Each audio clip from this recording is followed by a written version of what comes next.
दोस्तों आज से ठीक 32 साल पहले 6 दिसंबर 1992 को बाबरी मस्जिद को हिंदू कार सेवकों के द्वारा ध्वस्त कर दिया जाता है और उसी 6 दिसंबर 1992 से आज तक शौर्य दिवस मनाया जाता है।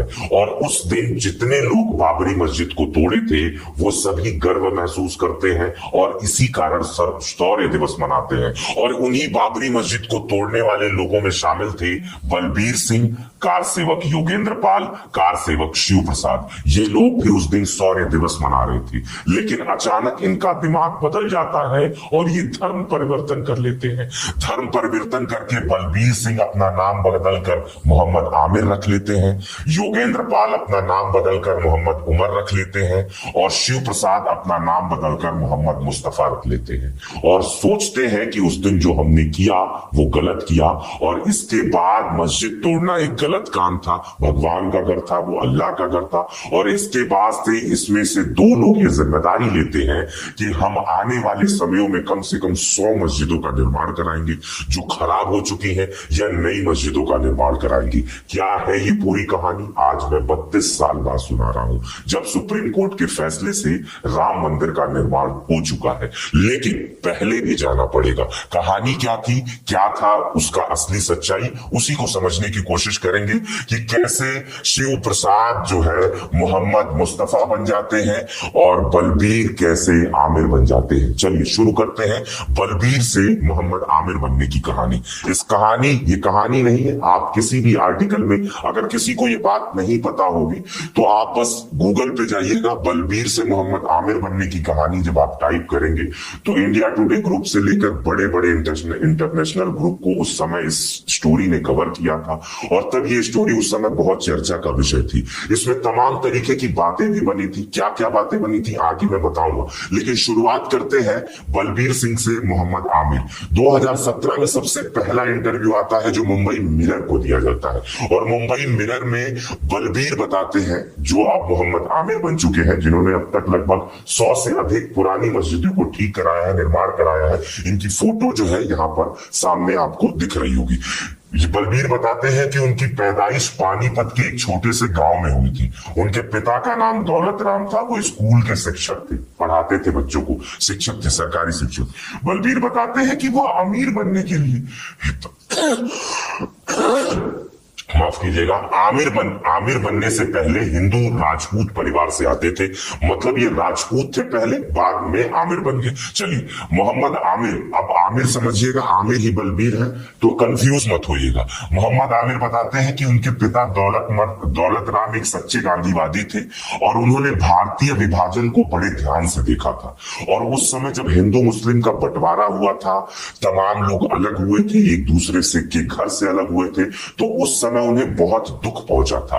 और उस समय दौलत राम जो भारत में मुसलमान रह गए थे, उनके दूसरे परिवार उधर चले गए थे, उनके खाने पीने की व्यवस्था करते थे, उनके रहने की व्यवस्था करते थे दौलत राम, आमिर के पिता जो पहले बलबीर सिंह थे। तो उस समय वो सेकुलर थे और मुसलमान जो भारत छूट गए थे उनका ख्याल रखते थे।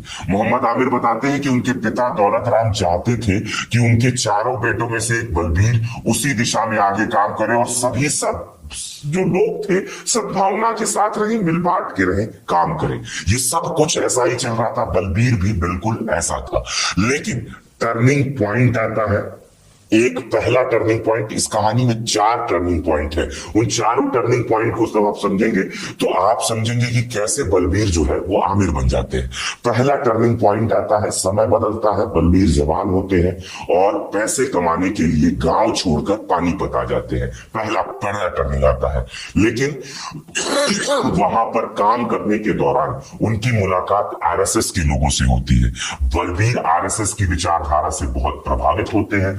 आरएसएस में उन्हें बताया जाता है कि भारत में मुगल आए जिन्होंने मंदिरों को तोड़कर मस्जिद बनाया, भारत में मुगल आए जिन्होंने हिंदुस्तान में हिंदुओं पे बहुत अत्याचार किया, भारत में मुगल आए जिन्होंने भारत को खूब लूटा, खूब खाए और खूब ऐश किए। ये कहानियां, ये बातें, ये इतिहास बलबीर को वहां पे बताया जाता है। बलबीर इसे सुनकर प्रभावित हो जाते हैं और आरएसएस की कट्टर समर्थक बन जाते हैं। अब उसके आगे क्या होता है, 5 दिसंबर का समय आता है। हालांकि हालांकि ये 1 दिसंबर का ही समय था। 5 दिसंबर तो वो समय था जब बाबरी तोड़ने की पूरी तैयारी चल रही थी। उसके बाद से बलबीर जो है वो अपने दोस्त योगेंद्र पाल के साथ अयोध्या आ जाते हैं। इनका सिर्फ एक उद्देश्य रहता है कि मुसलमानों ने जो अत्याचार किया है, बाबरी मस्जिद बनाई है, उस बाबरी मस्जिद को तोड़ देना। और दिन आता है 6 तारीख का। 6 तारीख को कुदाल और फावड़ा लेकर बलबीर जो है वो बाबरी मस्जिद के गुंबद पे चढ़ जाते हैं अपने दोस्त योगेंद्र पाल के साथ, और बाबरी मस्जिद को ध्वस्त कर देते हैं। और उसके बाद से वो शौर्य दिवस मनाने लगते हैं। उनका दिमाग अभी भी उसी तरह बिल्कुल था। उसके बाद से वो पानीपत आते हैं।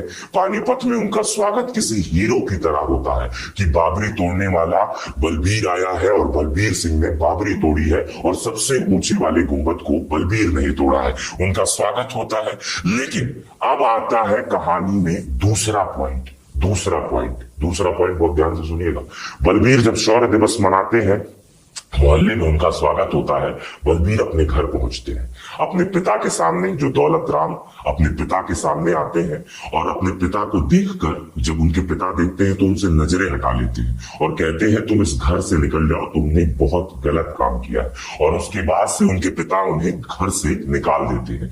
उनकी पत्नी भी उस वक्त उनका साथ नहीं देती है और बलबीर को घर छोड़ना रहता है, घर छोड़ना पड़ता है। और इससे बलबीर निराश हो जाते हैं कि जो काम करके मैं आया उसकी वजह से मेरा परिवार टूट गया, मुझे अपने ही परिवार वालों ने मुझे घर से बाहर निकाल दिया।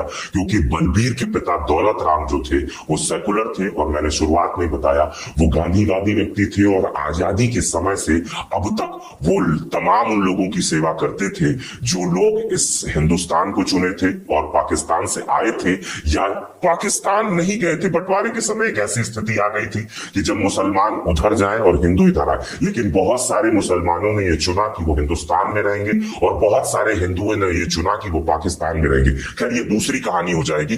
बलबीर के पिताजी ऐसे ही लोगों की मदद करते थे। उसके बाद बलबीर के पिता उन्हें घर से निकाल देते हैं, और उसके बाद से आता है कहानी का तीसरा पॉइंट। बलबीर पानीपत जाके रहने लगते हैं क्योंकि उन्हें अब घर में रहने की जगह नहीं मिलती है। वो घर से जब निकल जाते हैं, कंपनी में काम करते हैं, तो उन्हें मुलाकात होती है उनके दोस्त योगेंद्र से, जो उनके साथ बाबरी तोड़ने गए थे। 2 लोग गए थे ना पानीपत से, योगेंद्र पाल। तो योगेंद्र पाल से जब उनकी मतलब टेलीफोन नहीं था, योगेंद्र पाल से मुलाकात होती है, और योगेंद्र पाल जो है तब तक उमर बन जाते हैं, मोहम्मद उमर। तो ये देख के हड़क जाते हैं कि जो आदमी बाबरी मस्जिद तोड़ने गया था मेरे साथ, वो मुसलमान बन गया, मोहम्मद उमर बन जाते हैं। इस घटना के करीब 6 महीने बाद 1993 में बलबीर भी सोनीपत में उसी उमर के साथ, मतलब जो उमर बन गए हैं उनके दोस्त उमर के साथ, बलबीर सोनीपत के मौलाना कलीम सिद्दीकी के पास जाते हैं, जिन्होंने योगेंद्र का धर्म परिवर्तन कराया था। और इनके पास पहुंचते हैं और कहते हैं मैं भी पश्चाताप करना चाहता हूं, मैं भी अपना धर्म बदलकर इस्लाम में आना चाहता हूं। दूसरा, कुछ महीने में बलबीर का नाम बदल जाता है और उनका नाम हो जाता है मोहम्मद आमिर। मोहम्मद आमिर बलबीर बन जाते हैं, और योगेंद्र पाल जो उनके दोस्त रहते हैं वो पहले ही मोहम्मद उमर बन जाते हैं। तो ये घटना से प्रभावित होते हैं। उन्हें लगता है कि बाबरी मस्जिद जो है उन्होंने तोड़ी है और इसका जो उन्हें पश्चाताप करना है, और इसी वजह से वो बन जाते हैं मोहम्मद आमिर और मोहम्मद उमर। इसका है कहानी का एक चौथा पॉइंट भी है। चौथा पॉइंट वो है जो अब के इंटरव्यू में हालांकि ये पॉइंट दरकिनार कर दिया जाता है। जब पानीपत आते हैं बलबीर, तो उसके बाद से उनका खूब स्वागत होता है, और वो जिस फैक्ट्री में काम करते थे तमाम उसमें लोग जो रहते हैं उन्हें बहुत तीखी नजरों से देखते हैं, खासकर मुस्लिम समुदाय के लोग। तब बलबीर और उमर को ऐसा लगने लगता है कि मुस्लिम धर्म के लोगों के बारे में जैसा हमें बताया गया है वो शुरू से कट्टर समाज के कट्टर होते हैं, और हम लोगों ने बाबरी तोड़ी है और उसके बाद से ये बदला कभी न कभी हमारा लेंगे। ये उन्हीं के शब्द, मैं अपने पास से कुछ नहीं बोल रहा हूँ, ये बलबीर आमिर बनने की कहानी है, उन्होंने ही ये बात बताई है कि कभी न कभी बदला लेंगे। एक डर वो भी था, लेकिन कहीं न कहीं पश्चाताप भी था कि हमने मस्जिद तोड़ी है। अब ये क्या था, ये तो उनके मन की बात है, लेकिन बलबीर मोहम्मद आमिर जो है वो 1993 में बन जाते हैं। वो डर यही था कि अगर बाबरी तोड़ के ये लोग आए हैं, हो सकता है मुस्लिम किसी वेश में आए और मुझे जो है मार दे। तो ये डर भी उनके अंदर था, लेकिन पश्चाताप था। आज जब आप उनका इंटरव्यू देखेंगे 6-7 साल पुराना, तो आपको ये लगेगा कि बड़े कॉन्फिडेंट के साथ अब तक मोहम्मद आमिर जो है 90 मस्जिदों का निर्माण करा चुके हैं। अब एक व्यक्ति जो उसमें बच गए थे, जिनका नाम था शिव प्रसाद। शिव प्रसाद की कहानी भी उसी तरह है जो मोहम्मद मुस्तफा बन गए। शिव प्रसाद भी अयोध्या बाबरी विध्वंस के समय बजरंग दल के बड़े नेता थे। वो लोगों को तैयार करते थे बजरंग दल में जाने के लिए, लोगों को तैयार करते थे अयोध्या बाबरी जो मस्जिद था उसे तोड़ने के लिए। लोगों के मन में ये बातें लाते थे कि बाबर और तमाम मुगल जो आए वो गलत थे और उन्होंने भारत के साथ बहुत गलत किया। उन्होंने यहां तक कि 4000 कार सेवकों को प्रशिक्षण दिया। प्रशिक्षण में बाला लाठी चलाना जो आरएसएस की शाखाओं में होता है, और तमाम जो आरएसएस की शाखाओं में ज्ञान दिए जाते हैं देशभक्ति संबंधित, वो तमाम ज्ञान उन्होंने दिए थे।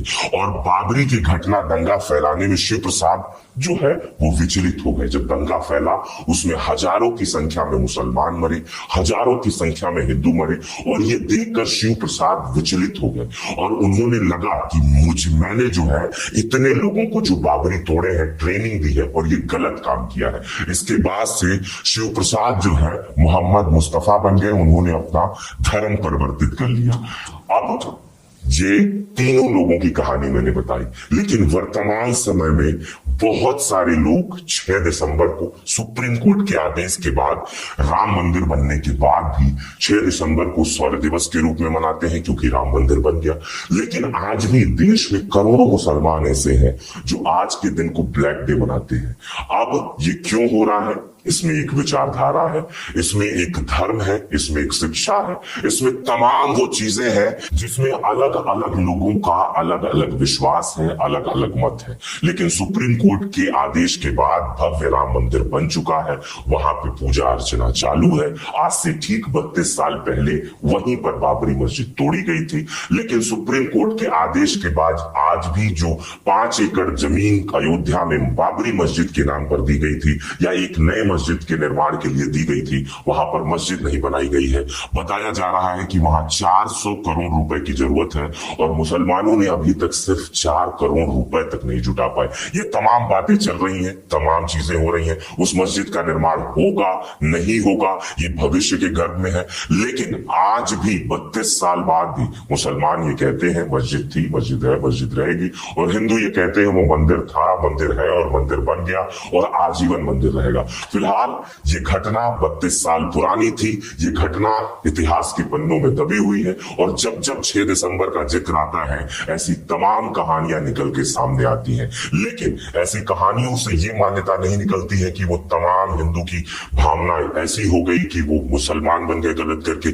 करोड़ों लोग हैं जो शौर्य दिवस मनाते हैं और करोड़ों लोग हैं ब्लैक दिवस मनाते हैं, लेकिन ये 3 लोग ऐसे थे जो बाद में मुसलमान बन गए। ऐसी तमाम कहानियां मुसलमानों की भी हैं कि जो राम को बहुत करीब मानते हैं, जो राम के लिए फूल तैयार करते हैं, जो राम के लिए कपड़े तैयार करते हैं, वो आज भी अयोध्या में रहते हैं, जो राम के लिए काम करते हैं। तो ये भारत है और इसमें हिंदू मुस्लिम सिख ईसाई सभी लोग रहते हैं और सब लोग एक साथ रहना चाहते हैं। लेकिन कुछ नेता होते हैं, कुछ पॉलिटिशियंस होते हैं, कुछ लोग अपने फायदे के लिए मंदिर मस्जिद करते रहते हैं, और वर्तमान समय में भी देश में तमाम मंदिर मस्जिद का मुद्दा चल रहा है। फिलहाल इस कहानी को आप किस नजरिए से देखते हैं आप मुझे कमेंट बॉक्स में बताइएगा। अपना बेहद ख्याल रखिएगा। बहुत